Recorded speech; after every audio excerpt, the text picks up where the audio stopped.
I was trying to figure out how many words I've preached. 67 bajillion sermons at about 4 million words a sermon. Mine are a little long. And they've never been as effective as a sermon that Wells preached in the stairwell that day 21 years ago. If you could help others, do so. Having that video on my heart this week affected the way I heard the Luke story today about Jesus. Jesus is in the middle of this chaos Luke is writing about, because Luke is writing in chaos. They were expecting this crumbling world to just fall apart, and yet it hadn't yet. So Luke is telling this story about a Jesus that's kind of being funny at sometimes and sometimes being emphatic. And when Jesus asks, which one of you who has 100 sheep wouldn't leave 99 to go get the one? This morning as I heard it again, I thought, I wouldn't. I pay more sheep than that in taxes. We've got 99. Let's keep going. And there's a gentle and loving Jesus that I connect with too, but sometimes I think I water down what Jesus is saying. And which one of you would leave the 99 to go get the one? Those exceptionally brave and those exceptionally committed.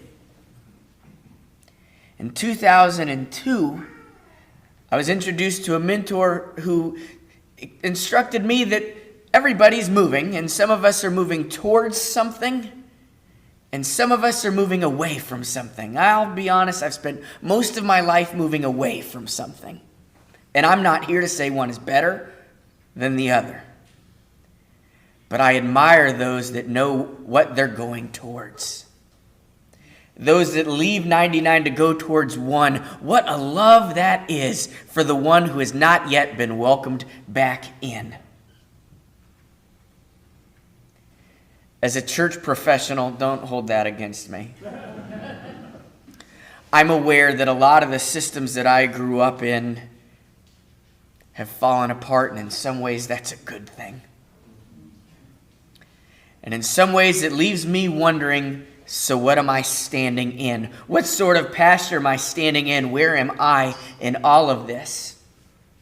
And I've spent almost the entirety of my career trying to define what type of Christian I am not. Because when I'm on a plane and the person next to me says, so what do you do for a living? And I'm like, commercial real estate. It's easier. It's easier. And yet, I could go on and on and on about what type of Christian I'm not. I'm not the one who believes this, and I'm not the one who believes that, and I'm not the one who's like that person on the corner, on and on and on and on. But I kind of want to be the one that is running back towards that Jesus, that is running after that one lost sheep. And I wonder if it's time to reclaim that Spirit-led story that's not being told enough times in this world that could stand to hear it a few more times.